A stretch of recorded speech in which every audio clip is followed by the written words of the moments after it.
سلام كما يصنحوا تافتواتن كبراتن تقاتل تددبي تي في نساعة زدالنا لكم حالترتن وانا زيناتات حزنا لكم قريبنا لنا كتكتاتوا لنا عدمنايو بكندي عرستنا توتاتهم كنفلم مملاس ግዛታው ሓድነትን ጉዳይ ተመዛበልትን ቀይሕ መስመሪ ክብሉ ፕሬዝዳንት ታደሰ ወረደ ኣብ ከተማ አላማጣ ሀብ ዘካሄድዎ መድረኽ ዘተ ሓቢሮም ኣብ አዲስ አበባ መለለይ መንነት ዘይብሎም ንጹሃት ተጋሩ በበዝሒ ይሰሩ ምህላዎም ተገሊጾም ኣብዚ ሕጋውያን ድለላ ምዝዋር ኤርትራውያንን ዝውውር ሕጋዊ ዕጥቅን ዝተሳተፉ ኣካላት ኣብ ቁጥጥር ከም ዝወዓሉ ተገሊጾም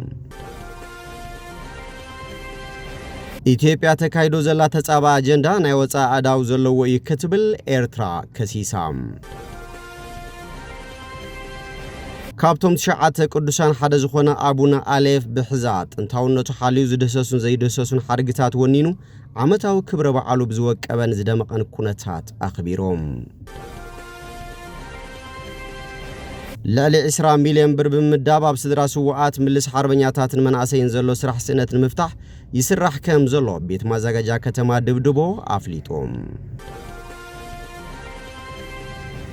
ሰራዊት ሱዳን ንኸበባ ፈጣን ደገፍ ኃይልታት RSF ኣብ ርእሰ ከተማ ዞባ ኮርዶፋን ሰይሩ ተባሂሎም ናብ ዝርዝሩ ሰጊርና ለና ምስዕለታው ዜናታት ቢንያም ሓድሽ ሰናይ ምክትታል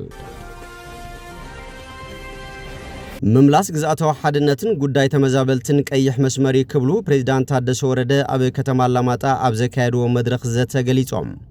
ፕሬዝዳንት ግዚያዊ ምሕዳር ትግራይ ጀነራል ታደሰ ወረደ ምስ ነበርት ከተማ አላማጣን ራያ አላማጣን ዘተይ ኮይኖም ተሳተፍቲ ኣብ ጉዳያት ተመዛበልቲ ዞባ ምዕራብ ሰናይ ምሕዳር ሰላም ጸጥታ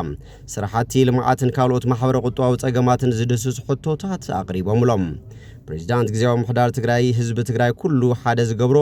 ላላውነትን ተመዛበልቲ መምላስን ዘይደራደር ምዃኑ ይክብሉ ገሊጾም ብምዃኑ ድማ ህዝብ ምዕራብ ትግራይ ናብ መረበቱ መለስዎ መባልኩም ነዚ ዝገልጽ እዮም ኣብ ዝኸድካዮ ከባቢ ትግራይ ዝበሃሉውን እዚዩ ስቃይ ህዝብ ምዕራብ ትግራይ ኣካል ስቃይ ናይ ባዕልኩም ምግባርኩም እውን ልክዕ ክብሉ ገሊጾም ላላውነትን ተመዛበልትን መምላስ ትግራይ ናብ ቅድሚ ኩናት ዝነበረቶ ቁመና መምላስ ናይ ኩሉ ትግራይ ውራይ ዝበሉ ፕሬዝዳንት ግዚያዊ ምሕዳር ትግራይ ሌተናንት ጀነራል ታደሰ ወረደ አካታ ተባሂሉ ዝግለጽ ዝኾነ መሬት ትግራይ ከም ዘየለን ጉዳይ ላላውነትን መምላስ ተመዛበልትን እውን ቀይሕ መስመር ምዃኑ ኣስሚሮምሎም ብተወሳኺ ተመዛበልቲ ብዘይ መምላስና ድሕንነትና ኣብ ሓደጋ ወዲቁሎም ናብ ኩናት ክንኣቱን ተኾይና ላላውነትን ተመዛበልትን መምላስ ብዘይ ምኽኣሉ ምኽንያት ይክብሉ እውን ጀነራል ታደሰ ወረደ ነጺሮም በተናይ ፕሪቶሪያ ውዕል መሰረት ሕቶታት ትግራይ ንኽምለሱ ብትዕግስትና ተጸበናይና ንሰላም ክንብል ብዙሓት ፈተናታትና በጽሑና በጀትን ደሞዝን ተኸልኪልና ለማዓትና ኽቋረጽና ተግበረ ብዙሕ ዋጋና ኸፈልናይና ዝበሉ ፕሬዝዳንት ታደሰ እቲ ኻሊት ወዓላ አካል ዝውቡነ ክርዶ ኣለዎ ክብሉ ሓቢሮም እቶም ነበርቲ ሕብረትን ስምረትን ህዝብ ንኽጠናኸርን ምራሕ ተፈላለዮም ንኸጽቡን ዝጽውዕ ሓሳባት እውን ኣቕሪቦም ኣብ ህዝብ የጋጥሙ ዘሎ ካልኦት ጸገማት ሰናይ ምምሕዳር ልምዓት ሰላምን ካልኦት እዋናዊ ጉዳያትን ድማ መንግስትን ህዝብን ተናቢቡ ብምስራሕ ዝፍትሑ ከም ዝኾኑን ማሕበረ ቁጠባዊ ምንቅስቃስ ህዝቢ ናብቲ ዝነበረን ምምላስ እውን ብሓባር ምስራሕ ከም ዘድልን ፕሬዝዳንት ታደሰ ሓቢሮም ኣብ አዲስ አበባ መለለይ መንነት ዘይብሎም ንጹሃት ተጋሩ በበዝሒ ይሰሩ ምህላዎም ተገሊጾም ካብ ፈለማ ስርዓት ብልጽግና ናብ አዲስ አበባ ዝኣተው ተጋሩ ከም ደስተዎም ናጽነት ሃብዎም ዝብል ሽርሒ ከሰጉም ድሕሪ ምጽናሕ ሕጂ ድማ ጸናትዩ ምእሳር ከም ዝጀመረ ፍልፍላትና ገሊጾም ብፍላይ ኣብ ቀረባ እዋን ናብ አዲስ አበባ ዝኣተው ተጋሩ መንነት ካርዲ ከተማ አዲስ አበባ የብልኩምን ብዝብል ዕባራ ምኽንያት ፈልዮም ይዳጉንዎም ከም ዘለው ንምፍላጥ ተኻኢሉሎም ኣብታ ከተማ በዝሒ ዘለዎም ሲቪላዊ ክትትል ተጋሩ ንምህዳን ከም ዝተዋፈሩ እውን ተገሊጹሎም ኣብ መጀመርታ ፍሉይ ክንክን ዝተዋሃቦም ተጋሩ ሕጂ ብግልባጡ ጸቕጢ በጽሖም ከም ዘለውን ሓቢሮም ካብዚ ብተወሳኺ ኣብ አዲስ አበባ ንነዊሕ እዋን ዝጸንሑን ኣብ ዝተፈላለዩ ስራሕቲ ንግዲ ዝተዋፈሩን ተጋሩ ነጋዶ ናይ ግብሪ ጸቕጢ ይግበረሎምን ግልጋሎት ከይረኽቡ ግፍዕታት ይፍጸመሎምን ምህላው ሓቢሮም እዚ ድማ ግብሪ ምውሳኽ ፍቓድ ምሕዳግ ካብቲ ካለ ማሕበረሰብ ፈሊኻ ግልጋሎት ምኽልካል ዘካተተ እዩ ኣብዚ ሕጋውያን ድለላ ምዝዋር ኤርትራውያንን ዝውውር ሕጋዊ ዕጥቅን ዝተሳተፉ ኣካላት ኣብ ቁጥጥር ከም ዝወዓሉ ተሓቢሩ አውረዳ ጉሎ መኸዳ ገበንን ስጋአትን ምቅናዝ ተዋለደ ስራሓት ይሰርሕ ከምዘሎ ቤት ጽፈር ዘፈር ሰላም ጸጥታን ወረዳ ጉሎ መኸዳ ፍሊጡሎም አብዋናው ኩነታት ጸጥታ ወረዳ ጉሎ መኸዳ መልኪቶም ንኸይድ ስራሕ ሓበሬታን ርክብን ወረዳ ጉሎ መኸዳ መብርህ ዛቡ ሓላፊ ቤት ጽፈት ዘፈር ሰላም ጸጥታን ወረዳ ጉሎ መኸዳ አይተ ነብይ ስዩም አብታ ወረዳ ምዚ ሕጋው ዝውውር ደቅ ሰባትን ዝሕጋው ዕጥቅን ተኣሳሲሩ ብርክ ዝበሉ ስራሓቲ ከም ዝተሰርሑ አፍሊጦም ኣብዚ ሶምን ብንስ ሕጋው ዝውውር ደቅ ሰባት ብዝተኣሳሰረም ክልተ ደለልቲ ሓዊሱ ሓንቲ አይሱዚ ሓንቲ ኮብራ መኪና ምስ ዝውውር 8 ኤርትራውያን ብዝተኣሳሰረም ኣብ ትሕቲ ቁፅጥር ከም ዝወዓለት ዝሓበሩቶም ሓላፊ ከይዲ ስራሕን ናብ ዝምልከቶም ወረዳ ብምልኣኽ ምጽራይ እናተገበረሎም ከም ዝርከቡውን አፍሊጦም ምዚ ሕጋው ዕጥቂ ብዝተኣሳሰረ ድማ ሓደ ከላሽን 6 ቡምባ 35 ናይ ክላሽ ጥይት 22 ናይ ብሬን ጥይት 3 ካዝና ጥይት ብናይ ሕብረተሰብ ጥቆማን ምስ ማሕበሩ ጸጥታ ወረዳን ብምትሕባር ከም ዝተተሓዘ ብምሕባር ተጠርጠርቲ ኣብ ትሕቲ ቀይዲ ውዒሎም ግቡእ ምጽራይ ይግበረሎም ከም ዘሎ ገሊጾም ኣብታ ወረዳ ብበዝሒ ዝረአ ሕጋው ስደት ብዝምልከት ማሕበሩ ጸጥታ ወረዳ ነዚ ንምንካይ ሕጋው ደለልቲ ኣብ ትሕቲ ቀይዲ ኣውዒሉ ከም ዝነበረ ብምሕባር ይኹን እምበር ግዳያት እቲ ሕጋው ዝውውርን ሕብረተሰብን ተሓበርቲ ኮኑ ብዘይ ምኻሎም ከም ዝተጸገሙ ብምሕባር ሕብረተሰብን ሕጋው ደለልቲ ግቡእ ፍርዲ ንኽረኽቡ ግዳያት ዝኾኑ ወገናት እጃሞም ክዋጹ ይግባእ ኢሎም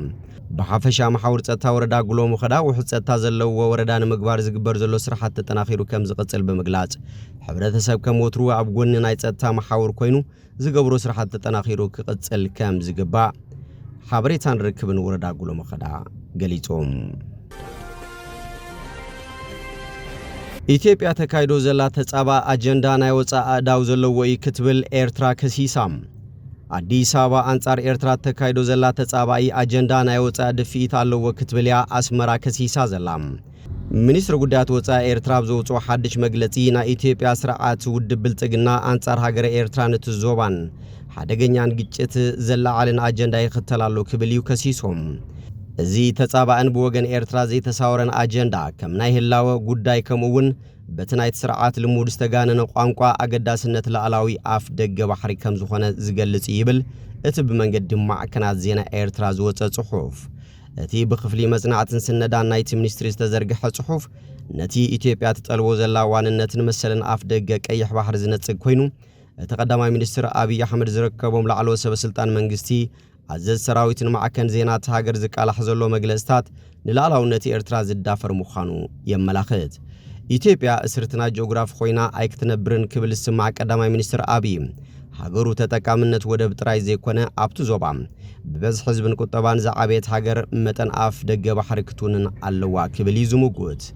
መራሕቲ ኢትዮጵያ ነቲ 1993 ዝተፈጸመን ምእዋጅ ሓርነትን ናጽነትን ላዕላውነት ኤርትራ ኣብ ምልክት ሕቶ ክሳብ ምእታው በጺሖም ከም ዘለዉ ዝፍለጥ እዮም እዚ በሐሙስ 19 መጋቢት ቋጽራ ፈረንጂ ዝወፀ ሓተታ ሚኒስትር ጉዳያት ወጻእ ኤርትራ ብዛዕባ ግዳ ሓይልታት ወጻእ እውን ኣስፊሩሎም ብጀካዚ እቲ አጀንዳ ንነባሪ ምርግጋዕን ጸጥታን ዞባ ቀርኒ ኣፍሪቃ ዝጎድእ ናይ ወጻእ ማሕበራት ዘለዎን ብኡ ዝዝወርን ከም ዝኾነ ጭቡጥ መርትዖሎ ክብል እውን እዩ ከሲሱ ዘሎም እቶም ናይ ወጻእ አካላት ኣየኖት ምዃኖም እኳ ብንጹር እንተዘይጠቐሰም ሰበስልጣን ኤርትራ ሕቡራት ኢማራት ዓረብ ኣሉታዊ ምትእታው ትገብራላ ብምባል ብትርኽ ነቕፉ ጸኒሖም እዮም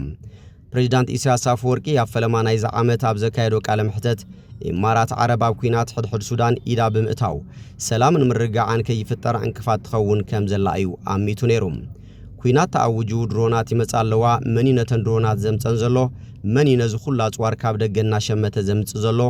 መኒ ነዚ ኩሉ ውዲታት ዝዝምውል ዘሎ ካበይ ዝመጽ ዘሎም እቲ ገንዘብ መኒ በዚ ገንዘብ እዚ ዝግዛእ ዘሎ ዕሱብ ስለምንታይ ዝግዛእ ዘሎ እንታይ ክበልዕ እንታይ ክረክብ ኢሉ ዝኣቱ ዘሎም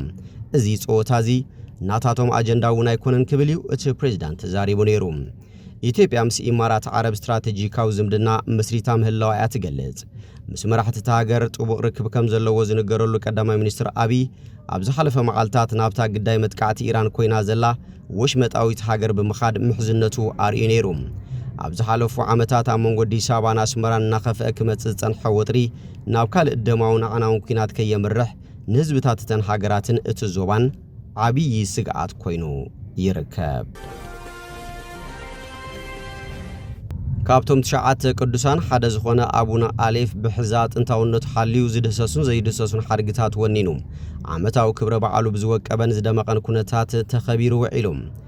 ገዳም አቡነ አሌፍ ኣብ ዞባ ማእከል ወረዳ ሕሳኣ ዝርከብ ጥንታዊ ገዳም ኮይኑ ኣብቲ ዝባን እቲ ገዳም ኮንካ ናብ 4 ኣንፈታት ማለት እውን بسمين إيرترا بمعراب رام عدر بعته بدوب معراب أخسم بمبرق ورد حفرم بدوب ورد عدوا لك كم مستيات الدبر ما هو بخلوا معري خازر أوشت تقدام بركز بولو زده ساسون زيده ساسون حرقتها زواننا لعليش حنحمو شميتنا عامتها زقوترن انتاو قداميوم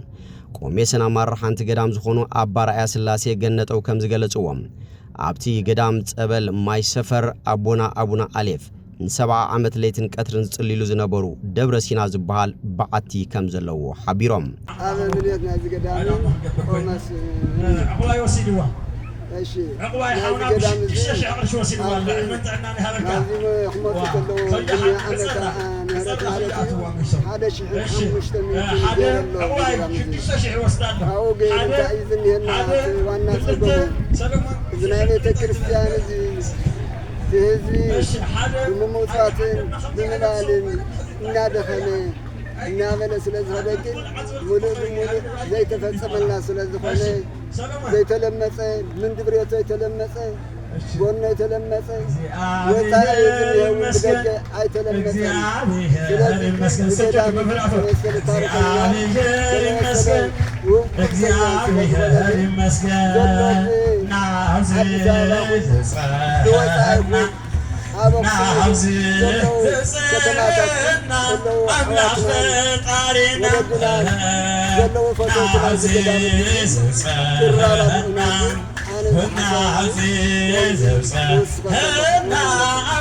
ካልእ ኣብ ገዳም አቡነ አሌፍ መገልገል ዝኾኑ ዲያቆን ገብረ መድህን አረጋዊ ድማ እቲ ገዳም በሃፀይ ገብረ መስቀል ከም ዝተገደመን ብርኪ ዝበሉ ሓድግታት ከም ዘለዎን ትሕብሩ ይኹን እምበር ከም ጥንታውነቱ ብዙሕ ትኹረት ከይተገበረሉ ስለ ዝጸንሐም ተወለድትን ፈተውትን ተኸባቢ ኣድላይ ዘበለ ሓገዝ ክገብሩሉ ከም ዝግባእ ተላብዮም ዲያቆን ገብረ መድህን አረጋዊ وسخ شعدين وسخن ዲያቆን هاي ده كبر يوت بقى سلمان ينافي بيجي أنا سأحاول كذا شو عند الشعب نبتة بيتك واستعد بخت بيت استعد سلمان تحلكم بخت بيت رأهم بخت بيت الشر حبوا تاجر خت بيت زي حدي وتصعد تحت بيت من حبوا تاجر هذا كلته هذا كنت عقواين سلمان انت سعيرهم هيا عندهم تسخيلهم كمايلهم كانتهم كمايلهم مشي ሞዳታ አገልጋለት ገዳም ዲያቆን ሓድሽ መንገሻ ከም ዝገለጽዎም ገዳም አቡነ አሌፍ ኣብ ልዕሊ ኮንካ ናብ ኩላ አንፈት ቁልጭ አቢሉ ዘርን አቡነ አሌፍ ዝጽልሉ ቦታ ጸበል ወዘተ ዝተፈላለዩ ሓድግታት ዝወነነ ኣዝዩ ንልብኻን መንፈስካን ዝማርኽ ውቅብ ገዳም ምዃኑ ኩሎም ኣመንቲ ሃይማኖት ክርስትና እቲ ገዳም ክጉብንይዎን ኣብ ስራሕ ዘሎ ሓድሽ ህንጻ እጃሞም ከበርክቱን ሓቢሮም ኣለው ከም ጸብጻብ ርክብን ሓበሬታን ወረዳ ሕሳም ዲያቆን ገዳም አቡነ አሌፍ አገልጋይ ዝገዳም ዚ ከምቲ አቦታትና ዘምርና ለሊ ሸንሐመሸኒትና ዓመት ዘወፀረ ታሪካዊ ገዳም ካብቶም ናይተሰዓቱ ቅዱሳን ሓደ እዩ ስለዚ ኣብ ዝገዳም ዚ ድማኒ ብዙሓት ተኣምራ ቦታታት ኣለው ካብቶም ናይ አቡነ አሌፍ ቅርሳት ባህሉ ሓደ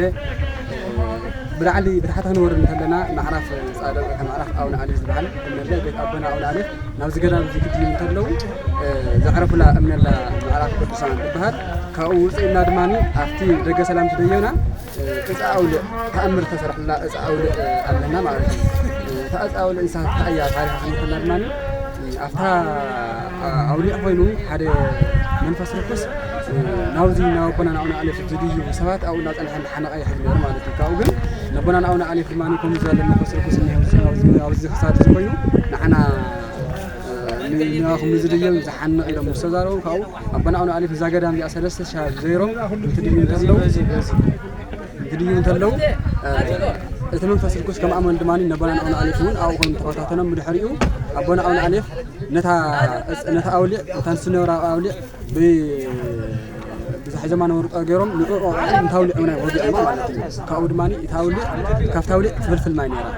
شو أفتش أجزاء بماي تقلق نيرا حزد ماني كفتاولي تفلفل ماي إمنة نلو ما يسأل تكملوا كحمل تكملوا نينا ما لعل 10 مليون ብር በመዳብ ኣብ ስድራ ስዋዓት ምልስ ሓርበኛታትን መንኣሰይን ዘሎ ስራሕ ስእነት ንምፍታሕ ይስራሕ ከም ዘሎ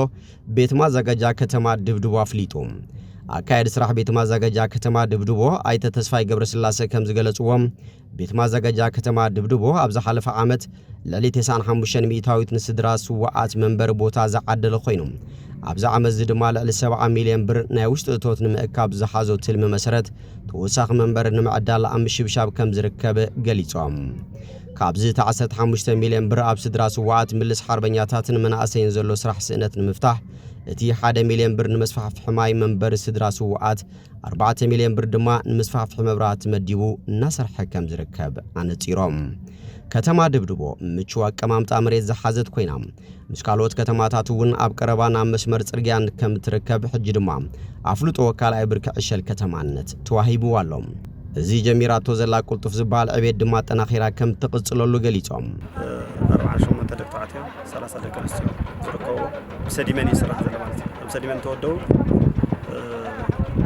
ካብ በረኻዊ ከዓቢ ዲዲአር ዝተመለሱ ሓርበኛታት ስራሕ ዘይብሎም መንኣሰይን ደቂ ኣንስትዮ ስድራ ስዋዓት ኣብ ዝሓለፈ ዓመት ካብ ዘስራሕናዮም ዝተረፉ ሰንተዋጥኦ ዝነበሩና ኢና ስራሕ ፈጢርና ኣሎም ዘለና ማለት እዩ ስለዚ ፕሮጀክት ዝሰርሑ ዘለዉ ኣካላት ብዘይካ ናይ ማሽነሪ ካልእ ስራሕቲ እቲ ናይ ቱቦ ምምራት ስራሕቲ እውን ባዕሎም እዮም ሰሪሖም ማለት እዩ ከተማና ለዘን ዓመት ካብ ዜሮ ተበጊስና ኣብ ዝሓለፈ ዓመት ኩሉ በጀትና ፀንቂቕና ተጠቒምና ስለነበርና ሓምለ ሓደ በጀት ክንስተኸልና ቤት ምርና ግን ልዕሊ 70 ሚልዮን ቅርሺ ካብ ውሽጢ ኣታዊና ክንክብ 70 ሚልዮን ዝኣከብና 15 ሚልዮን ናይ ተፋሰስ ስራሕቲ ክንሰርሕ 4 ሚልዮን ናይ መብራህቲ ዝርጋሕ ክንሰርሕ 1 ሚልዮን ከዓ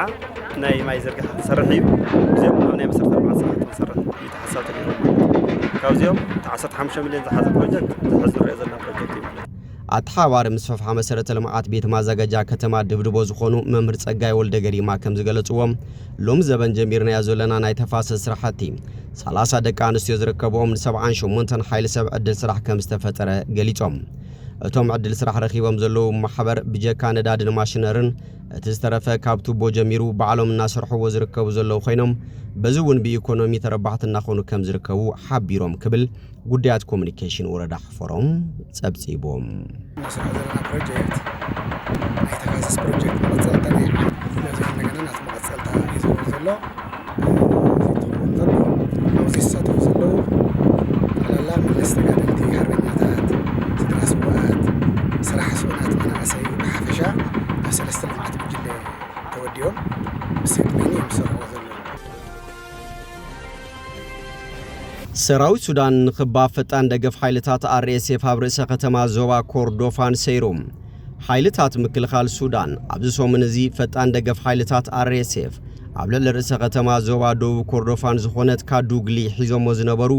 ነዊሕ ዝገበረ ክባብ ብምስባር ዓብዪ ስትራቴጂካዊ ዓወት ከም ዘመዝገቡ ኣፍሊጦም መራሕቲ ሰራዊት ጅግና ውጊ ኢሎም ኣብ ዝገለጽዎ ሰራዊት መንግስቲ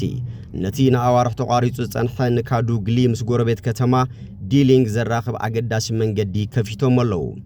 ጀነራል ዓብዱልፈታሕ አልቡርሃን በቴሌቪዥን ኣብ ዘመሓላለፎ መደረም ንህዝቢ ካዱግሊ እንኳዕ ሓጎሰኩም ድሕሪ መባሉ ሰራዊት መወዳእታ ንኹሉ ግዛኣት ሱዳን ከም ዝመልስ ቃላት እዮም እዚ ስዕረት ከበባ ዝመጸ እቲ ሰራዊት መጀመርታ ዝዓመት ናብ ገለ ክፋላት ካርቱም ብዓወት ድሕሪ መምላሱ ኣብ ማእኸላይ መስመራት ቀረብ ዘለዎ ቁጽጽር ንምድልዳል ኣብ ጽዕረሉ ዘሎ እዋን እዮም ይኹን እምበር እቲ ዓወት ብኸቢድ ሰብኣዊ ኩነታት ተጸሊዩ ይርከብ ትካላት ረድኤት ከም ዝሕብርዎ እቲ ንካዱግሊ ተነጺላ ምጽንሓም ነበርቲ ንኸቢድ ሕጽረት ምግብን ሕክምናዊ ቀረባትን ኣቃሊዕዎም ኣሎ ገለ ሰፈራታት ድማ ኣብዚ እዋን እዚ ኣብ ኣፍ ደገ ጥሜት ይርከቦም ባርከስ ፍትዋትን ክቡራትን ተኸታተልቲ ደደቢት ቲቪ ንሰዓት ዘዳልናልኩም ዜናታት ነዚኦም ይመስሉ ስለትምክታልኩም ኣመስጊና ወኻሎት ሳውንድ ራኸበ ሰሰናይና ኣኹም